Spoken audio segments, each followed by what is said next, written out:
रेविका पहाड़िन के परिजनों से मिला भाजपा का एक प्रतिनिधि मंडल। हत्याकांड से जुड़ी सभी पहलुओं को महामहिम से अवगत कराएंगी प्रतिनिधि मंडल। रेविका के साथ भाजपा की पूरी संवेदना है। रेणुका मुर्मू। जब तक न्याय नहीं मिल जाता तब तक धरना प्रदर्शन जारी रहेगा। ताला मरांडी।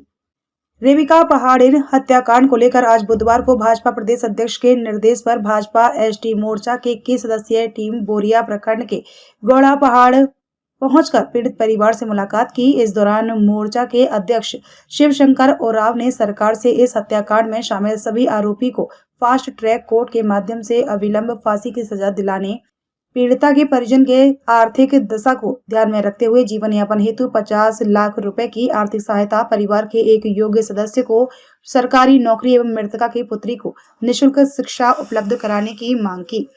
पूर्व विधायक राम कुमार पाहन ने बताया कि टीम के इस दौरे के बाद पीड़िता को न्याय दिलाने के उद्देश्य से एसटी मोर्चा के अध्यक्ष शिवशंकर ओराव के नेतृत्व में हम सभी सदस्यगण महामहिम राज्यपाल से मिलकर घटना से जुड़ी सभी पहलुओं को विस्तार पूर्वक अवगत कराएंगे।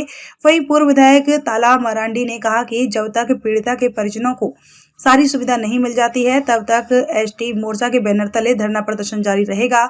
मोर्चा के अध्यक्ष श्री ओराव ने बताया कि इस दौरे के क्रम में उन्हें ग्रामीणों से पता चला है कि एक खास समुदाय के लोग जगह जमीन एवं निकाय चुनाव के लालच में जनप्रतिनिधि समुदाय के भोले भाले बच्चियों को प्रलोभन देकर फंसाते थे, उनका शोषण करते हैं। उन्होंने ऐसे अवांछित तथा विकृत मानसिकता के लोगों को गांव में प्रवेश वर्जित करने की मांग प्रशासन से की। भाजपा नेत्री रेणुका मुर्मू ने कहा कि इस घटना की जितनी भी निंदा की जाए वह कम है। जनजातीय समुदाय की महिला के साथ इस प्रकार का जघन्य अपराध करने वाले अपराधी को फांसी की सजा मिलनी चाहिए ताकि भविष्य में ऐसी घटना की पुनरावृत्ति न हो सके। इधर लौटने के बाद प्रतिनिधि मंडल बोरियो थाना पहुंचकर मौके पर उपस्थित एसडीओ राहुल जी आनंद जी ने इस हत्याकांड से जुड़ी अद्यतन कार्यवाही के बारे में जानकारी प्राप्त की। रेणुका मुर्मू ने एसडीओ से पीड़िता के परिजन को अविलंब आर्थिक सहायता देने की मांग की। इस अवसर पर भाजपा के पूर्व विधायक राम कुमार पाहन, गंगोत्री कुजूर, मिस्त्री सोरेन, ताला मरांडी के अलावा भाजपा नेत्री रेणुका मुर्मू, अनिता सोरेन, दानियल किस्कू, साहेब हासंदा, अशोक बड़ाइक, सिमोन माल्तो सहित दर्जनों कार्यकर्ता उपस्थित थे। हम यहाँ आने के बाद पीड़िता के माँ, पिताजी, उसके बहन, उनसे हम लोग मिले और बातचीत किए और हम लोगों ने कई चीज़ों को जानकारी हासिल किया जो सामान्य तौर पर इस प्रकार की घटना घटने के बाद में प्रशासन तंत्र और सरकार के द्वारा किया जाता है। सर एक सवाल है, लेकिन यहाँ पर हमने पाया कि सरकारी तंत्र, प्रशासन तंत्र से जो पीड़िता या पीड़ित परिवार को जो सहायता होनी है वह दूर दूर तक कहीं कुछ नहीं किया गया।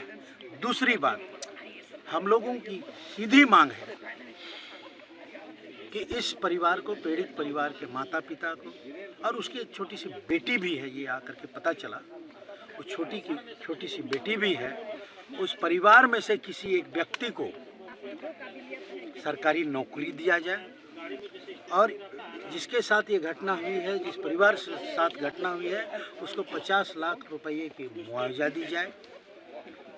और जो हम लोगों को जानकारी मिली है प्रशासन तंत्र से भी, आप सबको भी पता है, आप सबसे के माध्यम से भी जानकारी मिली है कि जिन लोगों ने यह कांड किया, जिस मुस्लिम परिवार ने कांड किया, 10 लोगों को गिरफ्तार करके जेल भेजा गया, ऐसा हमने सुना है। इनकी फास्ट ट्रैक कोर्ट बना करके इसका सुनवाई हो और इनको फांसी से कम की सजा तो बिल्कुल ना हो। तीसरी बात, आदिवासी जनजाति क्षेत्रों में, जो आदिम जनजाति क्षेत्रों में, गांव में जो इस प्रकार के अवांछित तत्व अपनी षड्यंत्रपूर्ण साजिश लेकर के गांव में घुसते हैं, उसको उसमें कैसे रोक हो, इसके लिए सरकार और प्रशासन तंत्र उपाय करे। और जब तक ये सब नहीं होता है तब तक भारतीय जनता पार्टी अनुसूचित जनजाति मोर्चा सतत और लगातार सरकार पर इसको करने के लिए, दबाव देने के लिए बड़ा कार्यक्रम और दूरगामी कार्यक्रम तय करेगी और इस पीड़ित परिवार को न्याय दिलाएगी। सर एक सवाल है, अंतिम बात जो पता चला यहीं आने के बाद कि आदिम जनजाति के लिए कल्याण मंत्रालय के द्वारा आवासीय विद्यालय चल रहे हैं। उन आवासीय विद्यालयों में पढ़ने वाली हमारी आदिम जनजाति बच्चों के ऊपर इनका विशेष नज़र रहता है और वहीं से वो उठा करके फुसला करके और इसमें हो सकता है कि उस विद्यालय के जो चलाने वाले हैं सरकारी कर्मी हैं इनकी भी मिली भगत हो, इसलिए उसकी जांच हो और इस पूरे संथाल परगना इलाके में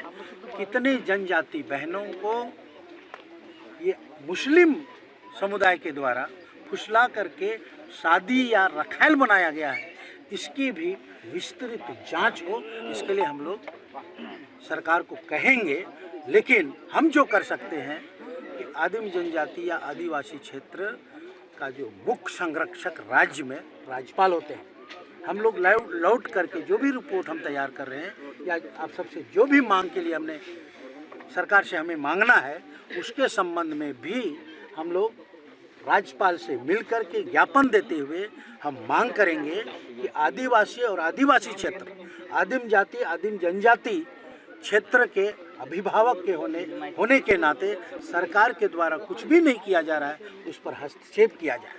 मैं अंतिम बात जो कहना चाहता हूँ, यह सरकार हेमंत सोरेन की सरकार, झारखंड मुक्ति मोर्चा कांग्रेस की सरकार। अभी हम लोग यहाँ जमा हुए हैं भारतीय जनता पार्टी के सभी कार्यकर्तागण, और पिछले दिनों भी हम लोग यहाँ आए थे और चूँकि आज हमारा प्रदेश टीम आया है तो इसमें हम लोग भी शामिल हैं। हम लोग देखे और यहाँ 2 दिन के बाद भी बहुत सारी चीज़ें यहाँ खुद के सामने आ रही हैं। जैसे कि अभी प्रशासन के लोग आए थे, उन्होंने कल अंतिम संस्कार होनी थी लेकिन उन्होंने इन लोगों को कुछ भी नहीं दिया, जबकि सभी लोग जानते हैं एक आदिवासी कल्चर के हिसाब से उन लोगों को गांव में गड्ढे खोदने के लिए खर्च करने होते हैं और जिस तरह से ये लोग गरीब परिवार से आते हैं, ये बहुत ज़रूरी था कि उन लोगों को सबसे पहले 10,000 रुपये दिया जाता, लेकिन प्रशासन की ओर से ये चीज़ नहीं किया गया। दूसरी बात मैं बोलना चाह रही हूँ कि आज जो बातें यहाँ पे हुई है, इसमें एक चीज़ बहुत सामने खुल करके आया है कि यहाँ की जो पहाड़िया जनजाति की महिलाएं हैं, जो लड़की है, उन लोगों को सॉफ्ट टारगेट किया जा रहा है। एक रैकेट काम कर रहा है, इन लोगों को बहला फुसला करके इन लोगों के करीब जाना, इन लोगों का शोषण करना। अगर उनके हिसाब से वो चल रहे होते हैं तो बहुत अच्छा चलता है, और अगर उनके विरोध में ये खड़े हो जाते हैं तो फिर उनको ये सब चीज़ें झेलनी पड़ती है। जिस निर्ममता और जिस बर्बरता पूर्वक हत्या की गई है, ये हम लोग अंदाजा भी नहीं लगा सकते कि इस तरह का कोई काम भी होता है। हम लोगों ने हत्याएं बहुत सुनी है। कुछ दिनों पहले हम लोगों ने देखा श्रद्धा वोकर की हत्या, उसमें क्या था, उन्होंने मर्डर किया और टुकड़े टुकड़े उन्होंने इधर उधर बिखेर दिए। लेकिन ये तो उससे भी और भी दिल दहलाने वाली घटना थी कि उन्होंने हत्या किया और उनके चमड़े तक को नहीं छोड़ा। ये सब क्या है? क्या इन लोगों का क्या चल रहा है? क्या मतलब साबित क्या करना चाहते हैं? हम लोगों के बीच में पूरे आदिवासी समाज में, पहाड़िया जनजाति आदिम समाज में भी ये एकदम भय का माहौल व्याप्त हो गया है कि हमारा भविष्य क्या होने वाला है। यहाँ की लड़कियाँ जो पहले हाट बाजार तक जा पाती थी, गांव में हटिया लगते थे, अब वहाँ भी जाने से कतरा रही हैं। पेरेंट्स, यहाँ के परिवार वाले, परिजन घबरा रहे हैं कि मेरी छोटी बच्ची कहाँ सुरक्षित रहेगी, क्योंकि यहाँ काफ़ी ऐसे घुसपैठी लोग हैं जो बाहरी देशों से आते हैं और उन पर सरकार का कोई लगाम नहीं है कि कौन आ रहा है कौन जा रहा है। यहाँ की प्रशासन इसमें पूरी तरह से एकदम नाकाम है, जबकि हर बार ये कहा जाता है, जिस प्रकार से ये घटनाएं घटती हैं, ये कहा जाता है कि जो बाहरी लोग आते हैं उनको चिन्हित किया जाए, उनके आने का मकसद क्या है। लेकिन नहीं, बांग्लादेश से जो घुसपैठी यहाँ आकर के एक मामूली बिजनेस को लेकर के साइकिल लेकर के आते हैं, कुछ सामान बेचते हैं और उन घरों में बैठते हैं और उन लोगों को चिन्हित करते हैं जिस घर में लड़कियां होती है, और उस घर में वो डेरा डंडा जमाने लगते हैं। ये बहुत ही दुखद विषय है और हम लोग पूरी तरह से इस सरकार को दोषी मानते हैं कि इस तरह से इन लोगों को चिन्हित करे और अगर सजा नहीं दे सकते हैं तो हम लोग के सुपुर्द उनको करें। अगर वो हम लोगों के सुपुर्द कर देते हैं तो हम लोग न्याय करेंगे, क्योंकि वो हमारी बहन बेटियों के साथ छेड़खानी करते हैं, यहाँ की बेटियों के साथ वो बदमाशी करते हैं और यहाँ के बेटियों को वो दलाली के काम में लगाते हैं। यहाँ के पुरुष वर्ग को भी यहाँ के काम में लगा देते हैं। एक चेन काम कर रहा है, उन लोगों को बहला फुसला करके गरीबी का हवाला दे करके उन लोगों के करीब जाते हैं और बेटियों का देह शोषण करते हैं और बाहर में उसका सौदा करते हैं। सरकार कहती है कि बीजेपी लाश पे राजनीति कर रही है। अगर हमने राजनीति नहीं की होती तो आज यहाँ पे बच्चियों के साथ न्याय नहीं होता। आज हमने बात को रखा है तो आज बच्चियों के साथ न्याय हो रहा है। बहुत सारी चीजें सामने आ रही है। अगर इसे वो राजनीति का नाम देते हैं तो इसे हम लोग न्याय का नाम देते हैं। हम लोग समाज के हिस्सा में हैं और हम लोग समाज के लिए जो कुछ भी करना होगा हम लोग करेंगे। बीजेपी अगला कदम क्या उठाएगी? बीजेपी सिर्फ यही चाहती है कि जो लोग यहाँ बाहरी देशों से आते हैं उन लोगों को गांव तक घुसने ना दिया जाए और इसके लिए ग्राम प्रधान को एक बार गाइडलाइन किया जाए कि बाहरी लोगों को क्षेत्र में उस गांव के बाउंड्री तक भी ना घुसने दिया जाए। इस कांड में जो सम्मिलित हुए हैं, जो चीजें आई हैं, उनका सीबीआई जांच हो और उन पर जांच के बाद ही हम लोग इस पर काम करेंगे। उसका काम है कि सीबीआई जांच करे, न्याय मिले। यहाँ के जो 50 लाख इनके परिजन मांग रहे हैं उनके मांग को रखा जाए। बच्चियों की शिक्षा जो उनकी छोटी बेटी है उसको न्याय मिले। और सबसे बड़ी बात अभी जो सामने आई है कि जो पहाड़ी जनजाति की बहुत सारी लड़कियां यहाँ से गायब हो रही हैं, एक टारगेट के माध्यम से उन लोगों को चिन्हित करें और एक सर्वे कराएं कि कितनी बच्चियां यहाँ पर बाहर लोगों के लव जिहाद के नाम से इन लोगों को कितने लोगों को बाहर ले गया है। ये बहुत ज़रूरी है। अगर हम अपनी बेटियों का नहीं खोज पाएंगे तो फिर आने वाले दिन में हमारी बेटियां हमारे आदिम जनजाति समाज से गायब हो जाएंगी, विलुप्त हो जाएंगी, जिनको हम लोग विलुप्त बोलते हैं। और फिर हम लोग का पूरा गरिमा ही खत्म हो जाएगा। हमारा अस्तित्व इन लोगों खत्म करने के दिशा में काम कर रहे हैं। अभी एक सवाल है कि मतलब 10 आरोपी अभी तक पकड़ा गया, परंतु अभी मुख्य आरोपी जो है मनोरथ अभी नहीं पकड़ा गया। इस पर क्या कहिएगा? क्या पुलिस प्रशासन की नाकामी है? जी बिल्कुल, ये पुलिस प्रशासन की पूरी तरह से नाकामी है। क्षेत्र इतनी पुलिस जो तंत्र है उनका काफी बड़ा क्षेत्र होता है और वो जब चाहेंगे उन लोगों को अरेस्ट कर सकते हैं, लेकिन पुलिस प्रशासन कहाँ पर डेरा डंडा जमाई आप देख रहे हैं, पहाड़ के इर्द गिर्द हैं, लेकिन वो लोग ये नहीं कर रहे हैं कि मुजरिम कहाँ छिपा है, उनको किस तरह से खोजा जाए। और अभी हम लोग अगर ये मांग करते हैं कि अगर 10 दिन के अंदर या 5 दिन के अंदर उन लोगों को नहीं पकड़ा जाता है तो हम लोग धरने में बैठेंगे और थाना के खिलाफ हम लोग फिर से नाराबाजी। मृतक का परिजन का अभी तक कोई सुरक्षा नहीं मिला है। हम लोगों ने मांग रखा था, अभी हम लोग परिजनों से पूछ रहे हैं, फिर से बात करेंगे कि उनको सुरक्षा दी गई है कि नहीं और इस दिशा में क्या काम चल रहा है। कोई ऐसी कड़ी शब्द नहीं कही है अपराधियों के लिए, तो ये काफी दुखद लगता है ये चीज। इस प्रकार की घटना देश में प्रतिदिन बढ़ती है, इसके बारे में क्या कहना चाहिए? इस प्रकार की घटना, आपका जो कथन है उस हिसाब से हम लोग बोल रहे हैं। घटना तो कभी होती है, घटना कोई एक होनी होती है, एक अनहोनी घटना होती है, लेकिन एक ऐसी घटना होती है जो कि आपके सत्ता के आते ही मैक्सिमम आदिवासी महिला के साथ या कोई भी महिला के साथ रेप केसेस होता है, मर्डर होता है या अपहरण होता है।